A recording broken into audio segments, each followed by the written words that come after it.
வணக்கம். ஃபோர்ஸ்ட்ரஸ் எட்கியர் வழங்கும் தமிழ்நாடு 360க்கு உங்களை வரவேற்பது நான் ராம்குமார். தமிழகத்தில் உள்ள அனைத்து மாவட்ட நிகழ்வுகளையும் விரிவாக பார்ப்பதற்கு முன் தலைப்புச் செய்திகளை பார்க்கலாம். குடியாத்தம் பகுதியில் உடைந்து விழும் நிலையில் உள்ள மின்மாற்றி மின்கம்பம். உயரழுத்த மின்கம்பிகள் உள்ளதால் அசம்பாவிதம் நிகழும் முன்பாக நடவடிக்கை எடுக்க கோரிக்கை.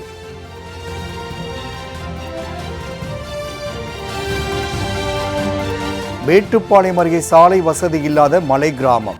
இறந்தவரின் உடலை டோலி கட்டி 3 கிலோமீட்டர் வரை சுமந்து சென்ற அவலம்.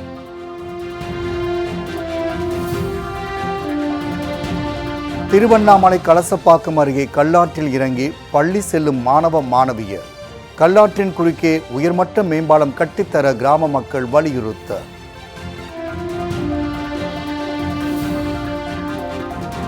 வாழப்பாடி அருகே வளைவான சாலையால் அதிகரித்து வரும் விபத்துகள். வேகத்தடை மற்றும் டிவைடர் அமைத்து விபத்துகளை தடுக்க கோரிக்கை.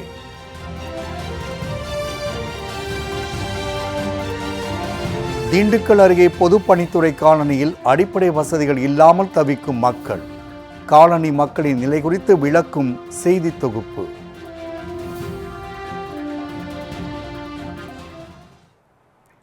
குடியாத்தம் பகுதியில் மின்மாற்றி மின்கம்பம் உடைந்து விழுகின்ற நிலையில் உள்ளதால் அசம்பாவிதம் நிகழும் முன்பாக மின்கம்பத்தை சீரமைக்க வேண்டும் என அப்பகுதி மக்கள் கோரிக்கை விடுத்துள்ளனர். வேலூர் மாவட்டம் குடியாத்தம் அருகே கல்லூர் பகுதியில் மின்மாற்றி அமைந்துள்ளது. இந்த மின்மாற்றியின் மூலம் அப்பகுதியில் உள்ள 500 வீடுகளுக்கு மின் இணைப்பு வழங்கப்பட்டு வருகிறது. இந்நிலையில் கல்லூர் பகுதியில் உள்ள மின்மாற்றியின் மின்கம்பங்கள் மிகவும் பழுதடைந்து சிமெண்ட் பூச்சிகள் பெயர்ந்து சேதமடைந்து காணப்படுகிறது. மின்கம்பங்கள் எந்த நேரத்திலும் இடிந்து விழும் நிலையில் உள்ளதால் உயர் மின்னழுத்த மின்கம்பிகள் மூலம் மிகப்பெரிய அசம்பாவிதம் ஏற்பட வாய்ப்புள்ளதாக அப்பகுதி மக்கள் அச்சம் தெரிவிக்கின்றனர். எனவே அசம்பாவிதம் நிகழும் முன்பு மின்மாற்றி மின்கம்பத்தை சீரமைக்க வேண்டும் என்று அப்பகுதி மக்கள் கோரிக்கை விடுத்துள்ளனர். டிரான்ஸ்ஃபாரம் மொத்த சிமெண்ட் எல்லாம் போயிட்டு கம்பி வெளியே தெரிகிற அளவுக்கு இருக்குது. இது எப்போ வேணால் அசம்பாவிதம் நடக்கிற அளவுக்கு இருக்குது. அது இல்லாமல் இந்த ஏரியாவில் ஒரு 500 வீடு இருக்குது. இதில் எந்த ஒரு அசம்பாவிதம் இருந்தாலும் இந்த 500 வீட்டுக்கு மின் இணைப்பு பாதிக்கப்படும். அது இல்லாமல் இது பழமநேர் ரோடு மெயின் என்ஹெச்ன்றதுனால இந்த ரோட்டு மூலிமா அது அசம்பாவிதம் ஆனால் இந்த வழியில் போகிறவங்க வரவங்களுக்கு ஏதாவது அசம்பாவிதம் நடக்கிறதுக்கு வாய்ப்பு இருக்குது. ஆகவே இந்த மின்சாரத்துறையிலேருந்து இதை பார்த்து உடனடியாக சரி செய்கிற மாதிரி எங்கள் ஊர் சார்பாக நாங்கள் கேட்டுக்கொள்கிறோம். மேட்டுப்பாளையம் அருகே மலை கிராமத்தில் சாலை வசதி இல்லாததால் இறந்தவரின் உடலை டோலி கட்டி 3 கிலோமீட்டர் வரை சுமந்து சென்ற அவலநிலை ஏற்பட்டுள்ளது. கோவை மாவட்டம் மேட்டுப்பாளையம் அடுத்த கடமன்கோம்பை மலை கிராமத்தில் பழங்குடியின மக்கள் அதிக அளவில் வசித்து வருகின்றனர். இப்பகுதியில் போதிய தார் சாலை வசதிகள் இன்றி பாதைகள் அனைத்தும் குண்டும் குழியுமாக மோசமான நிலையில் காட்சியளிக்கின்றன. சாலை வசதி இல்லாததால் இந்த மலை கிராமங்களுக்கு செல்ல போக்குவரத்து வசதிகள் என்பது கிடையாது. இதனால் அவசர தேவைக்கு ஆம்புலன்ஸ் வாகனங்கள் கூட செல்ல முடியாத நிலை ஏற்பட்டுள்ளது. இந்நிலையில் இப்பகுதியில் மலை கிராமத்தை சேர்ந்த மணி என்பவர் அரசு மருத்துவமனையில் உயிரிழந்த நிலையில் ஆம்புலன்ஸ் மூலம் அவரது உடல் நெல்லித்துறை பகுதி கடமன்கோம்பை வரை கொண்டு செல்லப்பட்டது.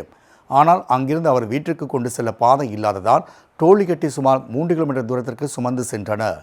எனவே தங்கள் பகுதிக்கு சாலை வசதி அமைத்து தர வேண்டும் என்று அப்பகுதி மக்கள் கோரிக்கை விடுத்துள்ளனர். கலசப்பாக்கம் அடுத்த மேல்பாலூர் கிராமத்தில் உள்ள கல்லாற்றில் உயர்மட்ட மேம்பாலம் கட்டித்தர வேண்டும் என பொதுமக்கள் கோரிக்கை விடுத்துள்ளனர். திருவண்ணாமலை மாவட்டம் கலசப்பாக்கம் அடுத்த மேல்பாலூர் கிராமத்தில் உள்ள கல்லாற்றில் எப்போதும் நீர்வரத்து இருந்து வருகிறது. மேல்பாலூர், கீழ்பாலூர் உள்ளிட்ட கிராமத்தை சேர்ந்த மாணவ மாணவியர் மேல்பாலூர் கல்லாற்றின் வழியாகவே சென்று காரப்பட்டு அரசு பள்ளிக்கு சென்று பயின்று வருகின்றனர். சாதாரண நேரத்தில் தண்ணீர் குறைந்த அளவே இருக்கும் நிலையில் மழைக்காலங்களில் கல்லாற்றில் நீர்வரத்து அதிகரிப்பதால் ஆற்றில் இறங்கி செல்ல முடியாத நிலை ஏற்படுவதோடு மாணவ மாணவியர் மற்றும் பொதுமக்கள் சுமார் 5 கிலோமீட்டர் தூரத்திற்கு மேல் சுற்றி செல்லும் நிலை ஏற்படுகின்றது. அத்துடன் காரப்பட்டு அரசு ஆரம்ப சுகாதார நிலையத்திற்கு செல்லும் பொதுமக்களும் வயதானவர்களும் கல்லாற்றில் இறங்கியே செல்ல வேண்டிய நிலை உள்ளது. இதனால் கல்லாற்றின் குறுக்கே உயர்மட்ட மேம்பாலம் அமைத்து தர வேண்டும் என அப்பகுதி மக்கள் கோரிக்கை விடுக்கின்றனர். மலைக்கு போனாலும் இல்லை செங்கம் போனாலும் இந்த ஆற்றை கடந்து தான் போகணும். இந்த ஆற்றை கடக்கும்போது எங்களுக்கு நிறைய விபத்துகள், நிறைய மாட்டுக்கு ஆட்டுக்கு உயிர் சேதம் ஏற்படுது. அதேமாதிரி ஈமச்சடங்கு செய்யறதுக்கும் ஒரு டெத் ஆனாலும் நாங்கள் இந்த ஆற்றை கடந்து தான் நாங்கள் எத்துமோ வேண்டியதாக இருக்குது. அப்படி இருக்கும்போது நாங்கள் நிறைய கோரிக்கை வச்சோம். எல்லார்கிட்டையும் சொன்னோம், அரசு சார்ந்த துறைகிட்டையும் சொன்னோம், இல்லை எல்லார்கிட்டையும் அமைச்சர்கிட்ட, எம்எல்ஏ கிட்ட, மந்திரி கிட்ட எல்லார்கிட்டையும் சொன்னோம். அப்போ கூட இந்த நடவடிக்கை எடுக்கலை. குடியாத்தம் அருகே அறுவடைக்கு தயாராக இருந்த கேழ்வரகு பயிர்களை காட்டுப்பன்றிகள் சேதப்படுத்தியுள்ளதால் விவசாயிகள் கவலை அடைந்துள்ளனர். வேலூர் மாவட்டம் குடியாத்தம் அடுத்த உப்பரப்பள்ளி கிராமத்தில் சுமார் 300க்கும் மேற்பட்ட குடும்பங்கள் விவசாயத்தையும் கூலி வேலையும் நம்பியே வாழ்ந்து வருகின்றனர். இப்பகுதி விவசாயிகள் தங்கள் நிலங்களில் நிலக்கடலை, நெல், கேழ்வரகு, சோளம், கரும்பு உள்ளிட்ட பயிர்களை பயிரிட்டு வருகின்றனர். இந்நிலையில் இந்த கிராமங்களை ஒட்டி மலைகள் மற்றும் காப்பு காடுகள் அமைந்துள்ளதால் காட்டுப்பகுதியிலிருந்து வெளிவரும் பன்றிகள், மான்கள் உள்ளிட்ட வனவிலங்குகள் அவ்வப்போது விளைநிலங்களுக்குள் புகுந்து விளைபொருட்களை சேதப்படுத்தி வருகின்றன. இந்நிலையில் சந்திரசேகர் என்பவர் விளைநிலத்தில் புகுந்த காட்டுப்பன்றிகள் அறுவடைக்கு தயாராக இருந்த கேழ்வரகு பயிர்களை சேதப்படுத்தி சென்றுள்ளது. அத்துடன் அருகில் இருந்த கரும்பு தோட்டத்தையும் சேதப்படுத்தின. இதனால் சுமார் 50,000 ரூபாய் வரை மதிப்பிலான கேழ்வரகு மற்றும் கரும்பு பயிர்கள் சேதமடைந்துள்ளதாக வேதனை தெரிவிக்கும் விவசாயி அரசு உரிய இழப்பீடு வழங்க வேண்டும் என்று கோரிக்கை விடுத்துள்ளார்.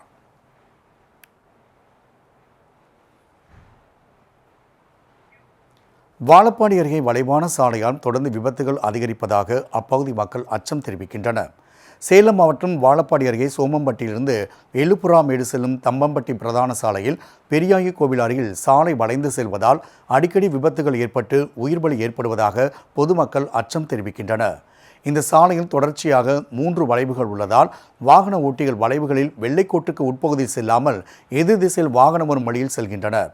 அத்துடன் வாகனங்கள் அதிவேகமாக வந்து வளைவுகளில் திரும்புவதால் விபத்துகள் ஏற்பட்டு உயிர் பலி தொடர்ந்து வருகிறது. எனவே அந்த சாலையை நேர் சாலையாக மாற்ற வேண்டும் என அப்பகுதி மக்கள் கோரிக்கை விடுக்கின்றனர். அதுவரையில் தற்காலிகமாக வேகத்தடை மற்றும் டிவைடர் அமைத்து உயிர் பலியை தடுக்க வேண்டும் என்றும் கோரிக்கை விடுத்துள்ளனர். மயிலாடுதுறையில் மயானத்திற்கு செல்ல பாதை இல்லாததால் விளைநிலங்களில் சரளத்தை சுமந்து செல்லும் அவலநிலை ஏற்பட்டுள்ளது. மயிலாடுதுறை மாவட்டம் பொன்னூர் அருகே மல்லிகைச்சேரி கிராமத்தில் 300க்கும் மேற்பட்டோர் வசித்து வருகின்றனர். கிராமத்தில் உயிரிழந்தோரை புதைப்பதற்கும் எரிப்பதற்கும் அப்பகுதியில் இடுகாடு ஒன்று இருந்து வந்தது. ஆனால் கொரோனா காலத்தில் சடலங்களை வேறொரு இடத்தில் புதைத்து வந்ததால் அப்போது இடுகாட்டுக்கு இடம் ஆக்கிரமிக்கப்பட்டு செங்கல் சூளையாக மாற்றப்பட்டுள்ளது. இதன் காரணமாக உயிரிழந்தோர் உடல்களை சுமார் 3 கிலோமீட்டர் தூரத்திற்கு சுமந்து சென்று அடக்கம் செய்ய வேண்டிய நிலை உள்ளது. மேலும் புதிய சுடுகாட்டிற்கு உரிய பாதை வசதி இல்லாததால் வயல்வெளிகளில் உடல்களை சுமந்து செல்ல வேண்டிய அவல நிலை ஏற்பட்டுள்ளது. தங்கள் கிராமத்திற்கு என்று காவிரி கரை ஓரம் நிரந்தர சுடுகாடு அமைத்து தர வேண்டும் என பொதுமக்கள் கோரிக்கை விடுத்துள்ளனர். தனி நபர் ஆக்கிரமிச்சா இதில் தேக்கு மற்ற இதெல்லாம் போட்டு வச்சுருக்காங்க. அது உடனே மீட்டு தர வேணும். அதை இல்லாமல் எங்கள் ஊரில் ஒரு சுடுகாடு, எங்கள் கொரோனா காலத்தில் எங்களால் இங்கே வர முடியாத காலத்தினால எங்கள் ஊர்லேயே ஒரு சுடுகாடு ஒன்று ரெடி பண்ணி வச்சுருக்கோம். அதுக்கும் சரியான பாதைகள் இல்லாதனால ரொம்ப மிகுந்த சிரமத்துக்கு உள்ளாகி இருக்கோம். அதுவும் மழைக்காலங்களில் ரொம்ப மிக மிக சிரமமாக உள்ளது. இதை உடனடியாக மீட்டு எங்களுக்கு உரிய சுடுகாடு அமைத்து தரும்படி தாழ்மையோடு கேட்டுக்கிறோம். வத்தலகுண்டு பகுதியில் உள்ள தனியார் பள்ளியில் உயர்கல்வி குறித்து விழிப்புணர்வு ஏற்படுத்தும் வகையில் குழந்தைகள் பட்டமளிப்பு விழா நடைபெற்றது. திண்டுக்கல் மாவட்டம் வத்தலகுண்டு பகுதியில் அன்னை வேளாங்கண்ணி பள்ளியில் மழலையர் மாணவ மாணவியருக்கு பட்டமளிப்பு விழா நடைபெற்றது. கிராமப்புற மாணவர்கள் உயர்கல்வி படிக்க வேண்டும் என்ற ஆர்வத்தை தூண்டும் வகையில் மாணவர்களுக்கும் அவரது பெற்றோர்களுக்கும் விழிப்புணர்வை ஏற்படுத்தும் நோக்கில் குழந்தைகளுக்கு பட்டமளிப்பு நிகழ்வு நடைபெற்றது. நிகழ்வினில் சிஎஸ்ஐ மேல்நிலைப்பள்ளி தலைமை ஆசிரியர் ஞானராஜ் பங்கேற்று எல்கேஜி, யூகேஜி முடித்த குழந்தைகளுக்கு பதக்கம் மற்றும் பட்டங்களை வழங்கினார். நான் அன்னை வேளாண் பள்ளியில் யூகேஜி படிக்கிறேன். இன்னைக்கு எங்க ஸ்கூல்ல பட்டம் அளிப்பு விழா வச்சிருக்காங்க. நான் சின்ன வயசுலயே இந்த பட்டம் வாங்க ரொம்ப சந்தோஷமா இருக்கு. இதே மாதிரி நாங்க வளர்ந்து பெரியவனாகி காலேஜ் படிச்சு நிறைய பட்டங்கள் வாங்கி சாதிப்போம். இதனைத் தொடர்ந்து மாணவ மாணவியரின் கண்கவர் நடன நிகழ்ச்சி நடைபெற்றது. நிகழ்ச்சியில் மாணவர்கள், ஆசிரியர்கள், பெற்றோர் என ஏராளமானோர் பங்கேற்று குழந்தைகளின் கலை நிகழ்ச்சிகளை கண்டு ரசித்தனர்.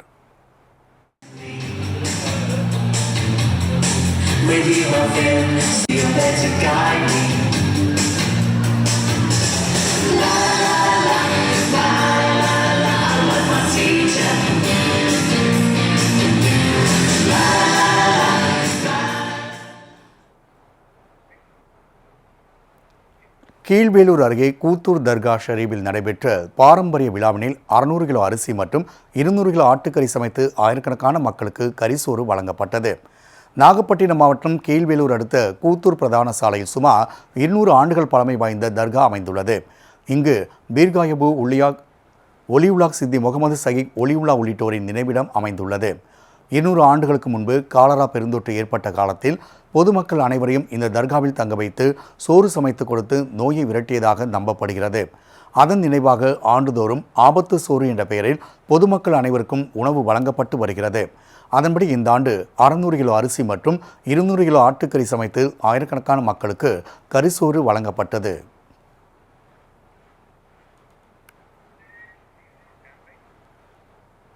செங்கல்பட்டில் அரசு பள்ளியில் 28ஆம் ஆண்டு தமிழ் கூடல் விழா சிறப்பாக நடைபெற்றது. செங்கல்பட்டு மாவட்டத்தில் செயல்பட்டு வரும் ஒரத்தி அரசின் மேல்நிலைப் பள்ளியில் 28ஆம் ஆண்டு விழா மற்றும் தமிழ் கூடல் விழா நடைபெற்றது. பள்ளி கல்வித்துறை, பெற்றோர் ஆசிரியர் கழகம் மற்றும் பள்ளி மேலாண்மை குழு இணைந்து நடத்திய இவ்விழாவினில் சிறந்த ஆசிரியர்களுக்கான விருது மற்றும் பரிசுகள் வழங்கப்பட்டன. தொடர்ந்து மாணவ மாணவியரின் கண்கவர் கலை நிகழ்ச்சிகள் நடைபெற்றன. இந்நிகழ்ச்சியில் பள்ளி கல்வித்துறை அதிகாரிகள், ஆசிரியர்கள், பெற்றோர் ஆசிரியர் கழக நிர்வாகிகள், மாணவ மாணவியர் என ஏராளமானோர் பங்கேற்றனர்.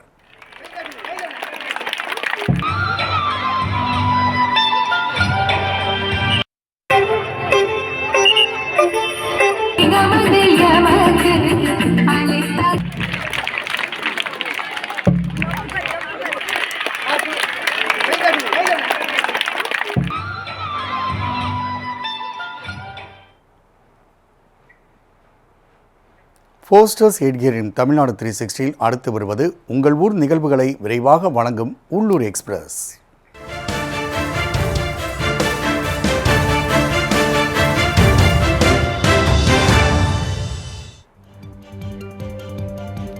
திருப்பத்தூர் மாவட்டம் கௌதம்பேட்டை பகுதியில் பிரபு என்புடைய வீட்டில் திடீரென அரிய வகை ஆந்தை ஒன்று ஜன்னல் வழியாக உள்ளே நுழைந்துள்ளது. இதனை கண்ட பிரபு ஆந்தையை கூண்டில் அடைத்து வனத்துறையினருக்கு தகவல் தெரிவித்தார். பின்னர் அங்கு வந்த வனத்துறையினர் ஆந்தையை பெற்றுக்கொண்டனர். இந்த ஆந்தையின் பெயர் கொட்டகை ஆந்தை என்றும் இதன் முக வடிவம் இதய வடிவில் இருக்கும் என்றும் இது ஒரு அரிய வகை ஆந்தை என்றும் வனத்துறையினர் தெரிவித்தனர். இதனை அப்பகுதி மக்கள் ஆச்சரியத்துடன் பார்த்து சென்றனர்.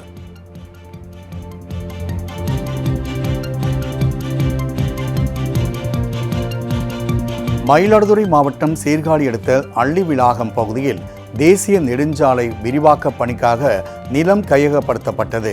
ஆனால் 10 ஆண்டுகளாகியும் இழப்பீட்டுத் தொகை முழுமையாக வழங்கப்படாததை கண்டித்து அப்பகுதி விவசாயிகள் சாலை பணிகளை தடுத்து நிறுத்தி போராட்டத்தில் ஈடுபட்டனர். இதனால் அதிகாரிகள் விவசாயிகளிடம் பேச்சுவார்த்தை நடத்தி 1 மாதத்திற்குள் இழப்பீட்டுத் தொகை வழங்க ஏற்பாடு செய்யப்படும் என்று உறுதியளிக்கப்பட்டதை தொடர்ந்து விவசாயிகள் கலைந்து சென்றனர். இச்சம்பவம் அப்பகுதியில் பரபரப்பை ஏற்படுத்தியது.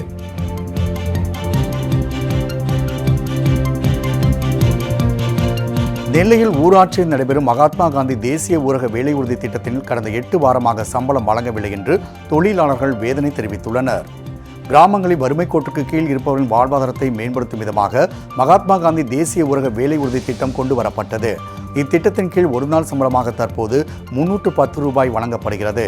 வாரம் ஒருமுறை சம்பளம் வங்கி கணக்கில் வரவு வைக்கப்படும் நிலையில் கடந்த 8 வாரமாக சம்பளம் வரவில்லை என தொழிலாளர்கள் வேதனை தெரிவிக்கின்றனர். வேலை செய்கிற அளவுக்கு எங்களுக்கு சம்பளம் ஏற மாட்டேங்குது. கொஞ்சம் சம்பளம் கொஞ்சம் சீக்கிரம் போட்டு விட்டீங்கன்னா நல்லா இருக்கும். 100 நாள் வேலை எங்களுக்கு அப்பப்போ வேலை இல்லைன்னு நிறுத்திக்கிறாங்க. இப்படி இருந்தா எப்படி? நாங்கள் அந்த 100 நாளை வச்சுதான் நிறைய பேர் அதை வச்சு நாங்கள் அவங்கவுங்க சூழ்நிலை இருக்கு. அதை வேலை பார்த்து குடும்பம் நடத்தணுன்ற மாதிரி சூழ்நிலை இருக்கு. அதுவுமே எங்களுக்கு ஒழுங்கா கிடைக்கலன்னா எங்களோட வாழ்வாதாரம் என்ன ஆகும்? அந்த இதை எங்களுக்கு கொஞ்சம் சீக்கிரமா அந்த சம்பளத்தையும் ஏத்துங்க, வேலையும் எங்களுக்கு ரெகுலரா இருக்கிற மாதிரி பண்ணிக்கிடுங்க.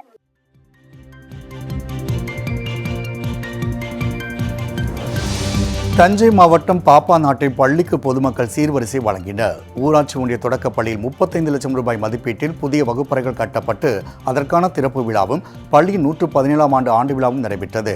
இந்நிலையில் இப்பள்ளியில் பயிலும் மாணவர்கள், பெற்றோர் மற்றும் பொதுமக்கள் மேளதாளங்கள் முழங்க பள்ளிக்கு தேவையான டேபிள், பீரோ, மின்விசிறி மற்றும் விளையாட்டு உபகரணங்கள் உள்ளிட்ட சீர்வரிசை பொருட்களை ஊர்வலமாக எடுத்து வந்து ஆசிரியர்களிடம் ஒப்படைத்தனர்.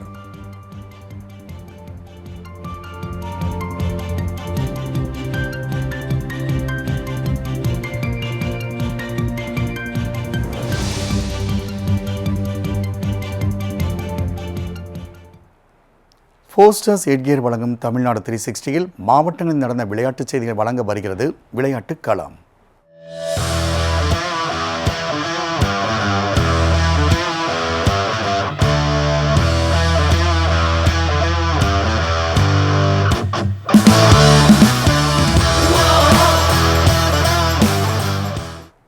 செங்கம் அருகே நடைபெற்ற மாநில அளவிலான கராத்தே கட்டாஸ் மற்றும் குமித்தை போட்டியில் மாணவ மாணவியர் தங்கள் திறமைகளை வெளிப்படுத்தினர். திருவண்ணாமலை மாவட்டம் செங்கம் அருகே குப்பநத்தம் பகுதியில் உள்ள தனியார் பள்ளியில் 5வது மாநில அளவிலான கராத்தே கட்டாஸ் மற்றும் குமித்தை போட்டிகள் நடைபெற்றன. இட்டோரியோ கராத்தே பள்ளி சார்பில் நடத்தப்பட்ட இப்போட்டியில் சுற்றுவட்டார பகுதியை சேர்ந்த அரசு மற்றும் தனியார் பள்ளி மாணவ மாணவியர் 600க்கும் மேற்பட்டோர் பங்கேற்று தங்கள் தனித்திறமைகளை வெளிப்படுத்தினர். இதில் முதல் 3 இடங்கள் பிடித்த வீரர்களுக்கு சான்றிதழ், மெடல் மற்றும் கோப்பைகள் வழங்கப்பட்டன.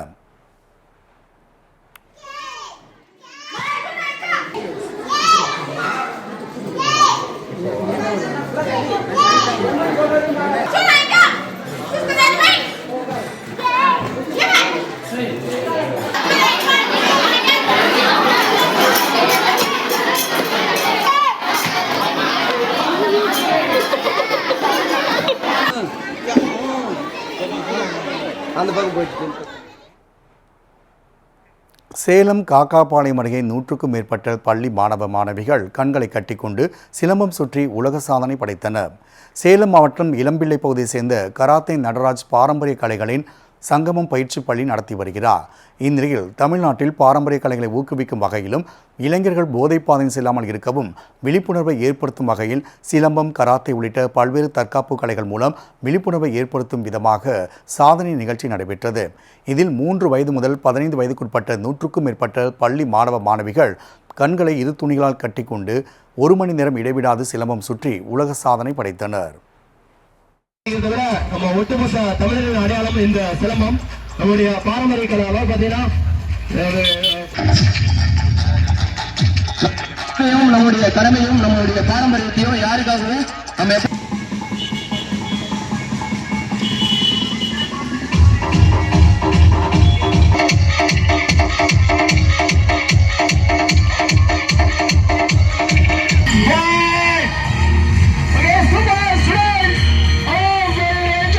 இதை விட நம்ம ஒட்டுமொத்த தமிழரின் அடையாளம் இந்த சிலம்பம்.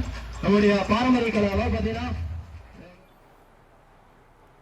நெல்லை கூட்டப்புலி புனித சூசையப்பர் ஆலய திருவிழாவை ஒட்டி மீனவர்களின் பாரம்பரிய பாய்மர படகு போட்டி சிறப்பாக நடைபெற்றது.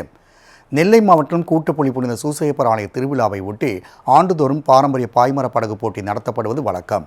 அதன்படி இவ்வாண்டு நடைபெற்ற படகு போட்டியில் ஒரு படகில் 10 மீனவர்கள் என 5 நாட்டு படகுகளில் படகு போட்டி நடைபெற்றது. கூட்டப்புலியிலிருந்து 20 மைல் நாட்டிகள் தூரம் வரை போட்டிகள் நடத்தப்பட்டன. இதில் வெற்றி பெற்ற அணிகளுக்கு ஆலய நிர்வாக கமிட்டி பொறுப்பாளர் பரிசுகளை வழங்கி பாராட்டு தெரிவித்தார். இப்போட்டியில் சுற்றுவட்டார பகுதியை சேர்ந்த ஏராளமான மக்கள் கண்டு ரசித்தனர்.